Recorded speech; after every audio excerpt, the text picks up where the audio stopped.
Hi everyone, my name's Katrina and this is my daughter Carissa. Hiya.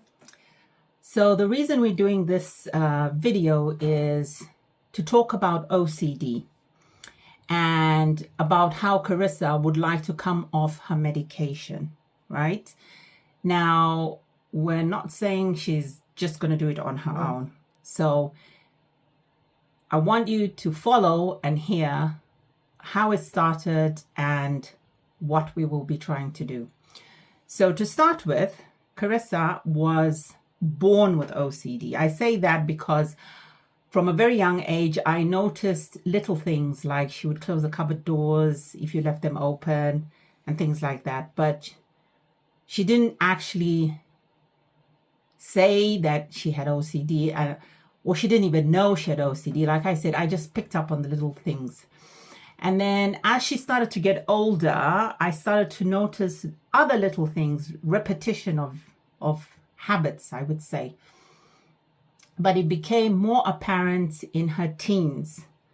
So Carissa was born in Zambia, and in Zambia there was nowhere to go to get her assessed. But when we came to the UK in 2010, I think it was it 2011 or 2012? I think it was probably 2012 to 13, but I think it was 2012. Around 2012, 2013, we actually took her to be assessed to find out why she was struggling. You know, she would keep on having to come to me and tell me things. At that time, I didn't really think that was OCD, but we took her for an assessment and they said she was getting intrusive thoughts and therefore she needed to talk about them to help her deal with it, which was actually not the solution. Anyways, after she was assessed, she went in for therapy. Yeah. What was the therapy again? It was called like CBT, like CBT. Cognitive Behavioral Therapy. Okay, so she went for that, and then she was also prescribed sertraline. Yeah. When she started the sertraline, she was very happy. She went for the CBT and there was a remarkable improvement.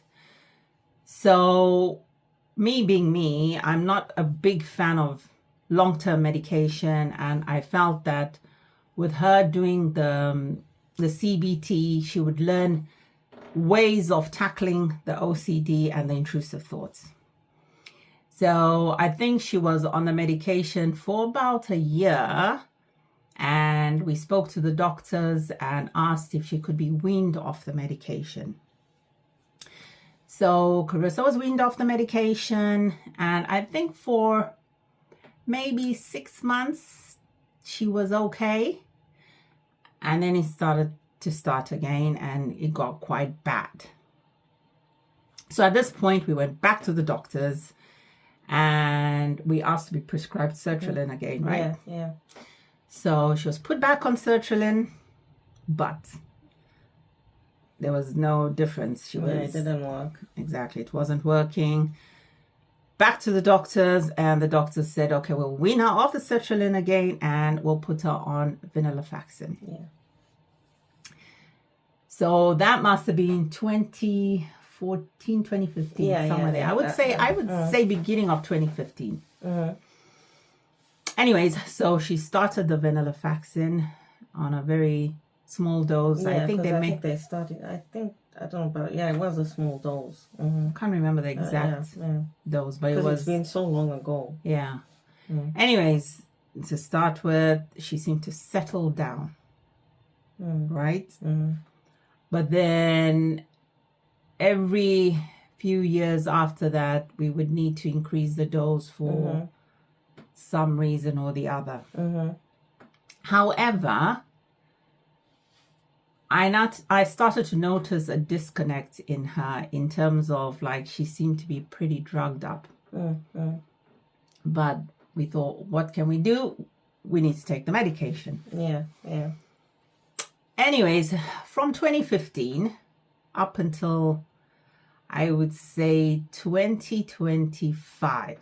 So 2015, 2025, she's on sertraline and reasonably okay. There's, on and off situations. You mean the Venlafaxine. Yeah. From 2015 to 2025, she was on the Venlafaxine, and like I said, there were bad times, but it seemed to be okay. And like I say, we're slowly upping the dose whenever there's a bump.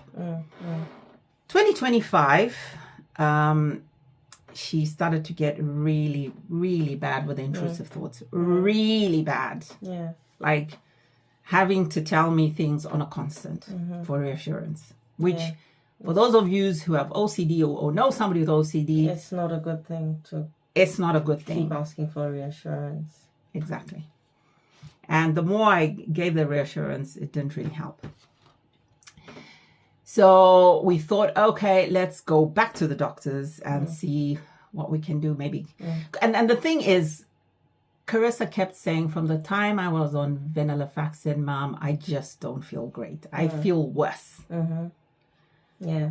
Now, I thought, okay, let's see if they can give you something else. So went to the doctors, and the doctor said, well, she's on a pretty low dose, considering we can up it more.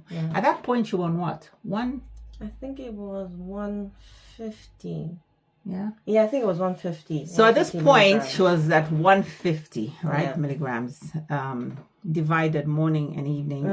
So the 75 total in the morning, 75 in the evening. Yeah, so total was 150. Anyways, the doctor said, oh, we can put it up some more. And she wrote a prescription. And I heard her saying that we were going to put it up to 200, I think. Yeah. That's what I heard. But when we got the prescription, it said 300 milligrams. So I thought, that's a bit high. Yeah. So we decided, and I think at that time the doctor had gone on holiday. So yeah, I thought, instead of just giving her 300, let's see if we can put it up, but not as high. So I think we went up to 200. 225. 225. So So from 150 went up to 225. This is what I'm currently on. Anyways, 2025. This is 2026. And she was also doing therapy. I think the same cognitive therapy again. Yeah, no, they say ERP. Like ERP. I think that's what the best way to get better is. Okay. I will say this. There was a very slight improvement. Very slight. And then, that was by the time she was finishing therapy, there was a slight improvement. And then it just got worse really and bad. Worse and worse and worse. Yeah. And on top of it, she was looking out of it. So it's like you're talking to this person and her face is just like in a whole other not in place. The world, yeah. You know, half the time you sat there and she sat with everybody, but she's just checked out. Now, again, Carissa kept saying, Mom, you know, I really don't like this medication. I just don't feel right on it. And the more I take, the worse I feel. Yeah. So we started researching a bit on Venlafaxine and found out that there's a lot of other people who experience terrible symptoms and feel worse when they take it. So remember, when Carissa was first taken off her medication, her sertraline, she might have been about 18. Yeah. 18, 19. Yeah, 18, 19. Maybe 19. Yeah. And I don't know, she didn't seem to cope very well without medication, but her feeling now is that she feels so bad that it would be better to come off it and then do therapy to help her deal with the OCD. Yes. Because I think, or we think, that being able to learn coping skills would be much, much better than being totally drugged up. Because at the end of the day, it just, if it works, it only masks the symptoms. Yeah, exactly. Right? Exactly.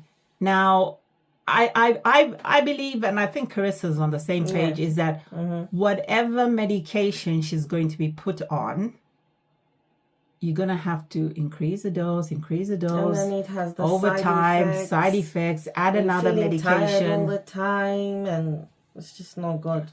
So we want to come off the medication. We've made an appointment with a doctor, and I'm going to tell anyone, don't ever stop your medication. Unless under supervision. Yeah. So we've made an appointment with the doctor, and we're going to speak to the doctor and ask if Carissa's medication can be reduced until she comes off it. Now, we have also found out that coming off it is one of the hardest to do.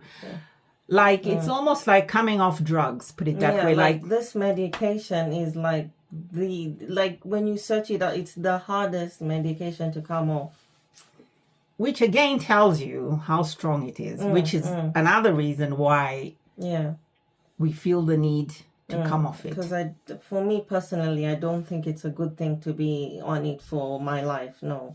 And like we're saying, we're not saying to other people, oh, don't. No, we're not advising anyone or to not come take off. medication. Like, it's just me personally, And why we're making this is because we're hoping that if people are interested, we're going to show you her journey. Yeah, exactly that.